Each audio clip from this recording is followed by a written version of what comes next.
Ignoring objections from the shareholders, the CEO approved the investment. The spicy chips were quickly added to the production line, but consumers didn't respond as expected. The product sat untouched on store shelves. Sales were disappointing. Richard was devastated. He felt it was time to face reality and give up, but his mentor refused to accept that outcome. After all these years, they had become more than co-workers. They were close friends. Richard couldn't figure out what had gone wrong. Then his son pointed out something important. The company had never advertised the product. Most people didn't even know it existed. His son even offered up the money he had been saving for meals. He wanted his father to use it for advertising. Richard realized he still had a reason to keep fighting. Inspired once again, he went to find members of his old neighborhood gang. They might have been unemployed troublemakers now, but they knew how to sell things. Soon, they all showed up at the factory. Richard began rallying the workers to support the product. Whenever someone tried to stop them, the group stepped in without hesitation. When someone mocked Richard's mentor, one sharp response shut them up immediately. At that moment, Richard became the leader of the group. Like a true leader, he inspired everyone around him.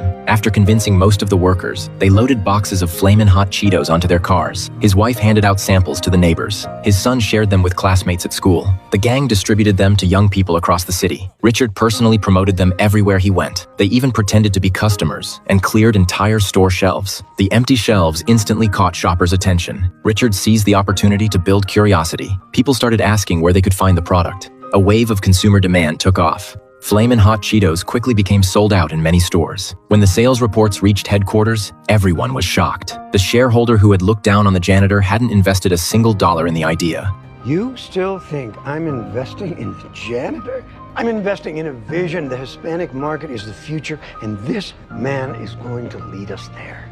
The CEO called Richard once again. This time, he wanted to dramatically increase production. The new target was 5 million cases.